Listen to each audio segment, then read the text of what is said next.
એટલે કૃષ્ણ પાછળ તો આવ્યો પણ મારી સાથે રહ્યો.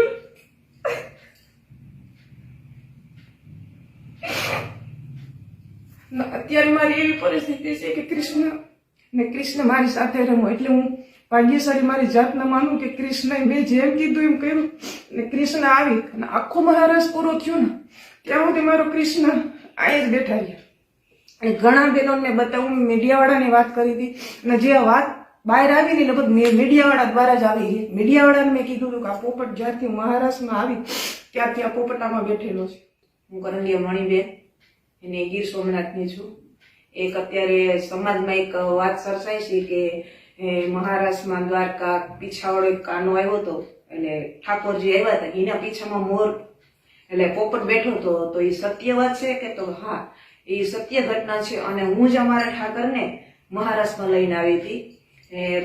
સત્ય પહેલેથી હું તમને ઘટના બતાવું કે જ્યારે આહવાન કૃષ્ણનું ચાલુ થયું ને ત્યારે આ પોપટ, એટલે અમે આને પોપટ કહીએ, પેલો ઘાસનો ટીટી ઘોડો આવે ને એવડો લીલો પોપટ હોય ને પીળો પણ, એટલે આ છે ને પીળા જેવો પોપટ હતો. એટલે અમે એને પોપટ કહીએ. ઘણા અમદાવાદ સાઈડ ને કે ઘણા બહેનોના ફોને મને આવ્યા હતા કે અમે એના તીતી ઘોડો કહીએ. જેના મારે પાસે નંબર છે ને ઘણા મને મેસેજ કર્યો, ફોન કરીને પૂછ્યું કે આ સત્ય ઘટના છે. એટલે મને એવું થયું કે એક વિડીયો ઉતારીને હું સમાજને કહું કે નહીં, આ સત્ય ઘટના છે. અને છેલ્લે મારે લીરીબેન પાસે જવું હતું પણ મારી તબિયતને લીધે હું છેલ્લે મહારાષ્ટ્ર રમી અને નીકળી ગઈ.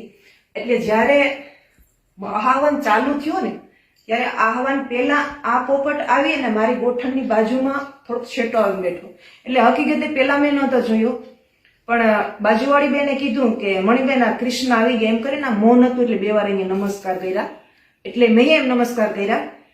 પછી મારી ભત્રીજાઓ પાછળ કવિતા હતી, મેં કવિતાને કીધું કવિતા કૃષ્ણ તો આવી ગયા. તો એ હસી અને એને કીધું કે ફઈ હમણાં કે આ બધા એટલા માણસો એટલા બેનો રમશે તો ક્યાંક પણ એનો પગ આવશે બેનો તો એ ચીપાઈ જાય.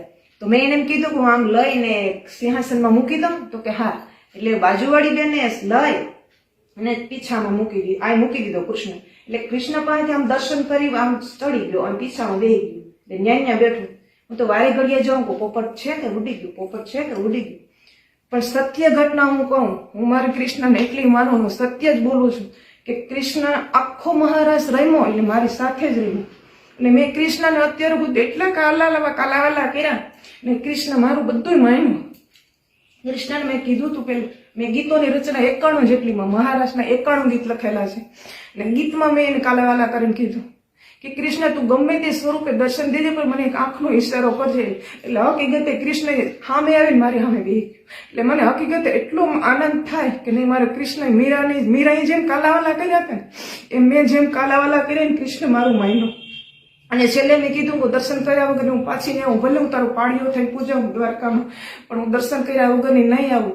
અને છેલ્લું ગીત મેં લખ્યું તેમાં કીધું મેં કે હે કૃષ્ણ હું મારો પીછાનો શણગાર કરીને આવી પણ તું એક નજર તો મારી ઉપર કરજે.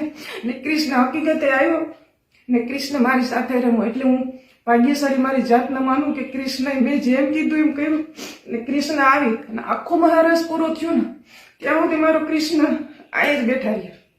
અને ઘણા બહેનોને બતાવું, મીડિયાવાળાની વાત કરી હતી અને જે વાત બહાર આવી ને લગભગ મીડિયાવાળા દ્વારા જ આવી છે. મીડિયાવાળાને મેં કીધું હતું કે આ પોપટ જ્યારથી મહારાષ્ટ્રમાં આવી ત્યારથી આ પોપટામાં બેઠેલો છે. એટલે મહારાષ્ટ્ર બધી ઘણી બહેનોને મેં આમ ચક્કર મારીને દર્શને નહીં કરાવ્યા હતા. અને છેલ્લે આહવાન કૃષ્ણનું ચાલુ થયું. એક લોહી આહિર બોલ્યા ને ગીત, એ ગીત પૂરું થયું ને બેનો અહીંયા આ પોપટ ઉડી અને ગયો. અને જેવો પોપટ ઉડીને ગયો એટલે સામે બે નથી ને એને ચુંદરીએ જઈને બેઠો. એટલે મેં કીધું તું ભાગશાળી છે, કૃષ્ણ તારી પાસે આવી. એટલે આ સત્ય ઘટના છે. અને હું મારી જાતને એટલી આનંદ અનુભવું છું કે મેં કૃષ્ણને છેલ્લે એ પણ કીધું કે કૃષ્ણ તું આવી તો મારી પાસે રમજે. એટલે કૃષ્ણ પાસે તો આવ્યો પણ મારી સાથે રમ્યો.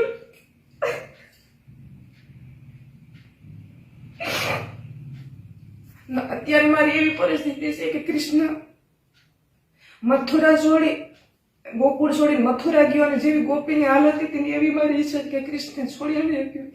અત્યાર સુધી એમ હતું કે મારો કૃષ્ણ આવશે, મારો કૃષ્ણ આવશે.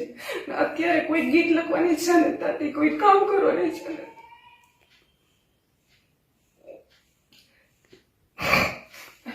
એટલે આ સત્ય ઘટના છે.